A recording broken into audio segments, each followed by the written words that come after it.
The club is just fantastic. Club's wild, right? It was so cool. It's a dream, dude. I know. And it's a dream that I didn't even have. I didn't even have that dream. I didn't want to own a club. Yeah, no comic goes into it going, I want to own a club. Yeah. And then you do it.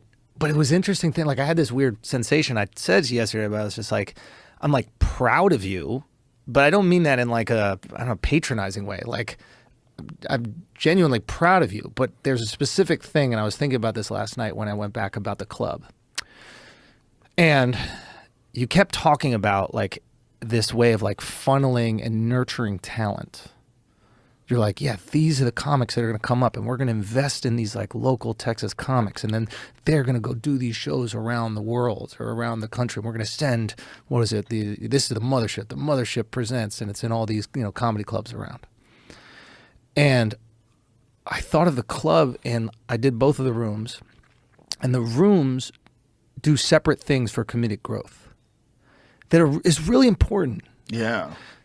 That little room teaches intimacy and connection. Yeah. You can't just go up there and say words. Right. You have to connect with them. Yeah. Sometimes in big rooms, you can just say words. And you don't have to connect because the connection is a little bit off. There's a little bit of a filter so you can perform, which is another thing you have to learn. But the small rooms, which is a lot of the times the New York guys that we get really good at, is like those laughs die quick. So you better tag up that joke. You better punch it up hard. You better make sure you're cooking.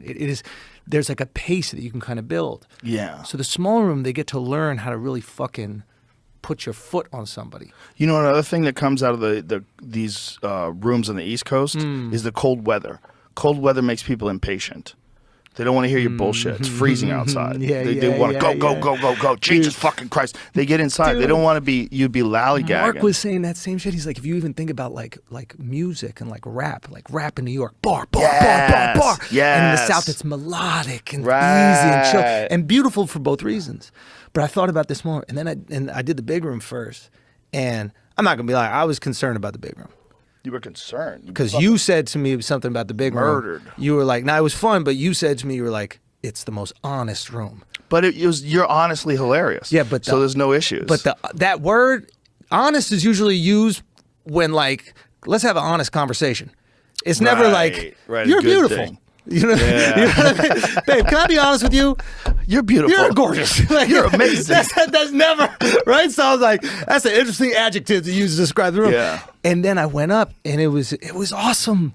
And there was an energy, and there was an excitement, and the room was great. And it also offered this other side of stand-up that I think a lot of people that come up in the small rooms don't necessarily develop the skill set until they're on the road, which is filling space. And it was like, you can learn to step on them. And that's how I came up in New York, and just boom, boom, boom, boom, boom. And then you go do 3,000 seats. How are you going to fill that? Yeah. How are you going to absorb that? And I was watching Ron White go up there, and that's a perfect example of just like kinetic energy. You're just watching him fuck. He's like the Black Panther suit. You know what I mean? Just like absorbing everything, Bro, and then push back. That dude hits and holds punchlines better than anybody alive. Masterful. He hits them, and he has a big ass fucking smile on his face. And You know him and like Tony Woods. You ever watch Tony Woods? God, yeah. Those guys are masters at just absorb, and then like, I don't know. I just feel like if that goal is, which what you said yesterday is like really nurturing this talent and like creating comedians that can be great comedians. You've built a space that can do that. Yeah, we built it specifically for that. Yeah, so cool. Instead of like making it so that there's big name headliners and you charge a lot of money for every ticket, instead of making money that way, what we decided to do is just don't think about that. Yeah. Just think about what's the best place to develop comedy, and how do we develop comedy properly? Well, one, you have to have open mics 2 nights a week. So we have open mic Sunday and Monday. Yeah. And then we also have experimental shows where like crowd suggestions, they write them down on a piece of paper. Bottom of the barrel. Brian Simpson's show. Brian Simpson's show, dude, that was. And then you get bits from it. Like the beauty of those shows is I think there's a Jeremiah has one, the stand up on the spot too. Like, and it's like you get bits from that because you're liberated. Right? The audience knows that you're just getting this idea. Yeah. And that you're rolling with it. And they used to have one out here called The Riff that was good too. It's a wheel. Yeah. You spin a wheel and it would roll, and you'd like pick a card and it'll like land on a card. Love. That was a good move too. It's like the whole idea is to be able to, it's like a premise factory. Yeah. It's just like pumping out premises. Yeah.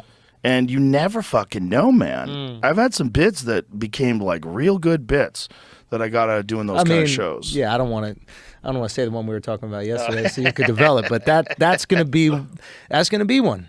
Yeah. Like, yeah, there's those feelings sometimes where you say a line, you're like, oh yeah, this is gonna be something.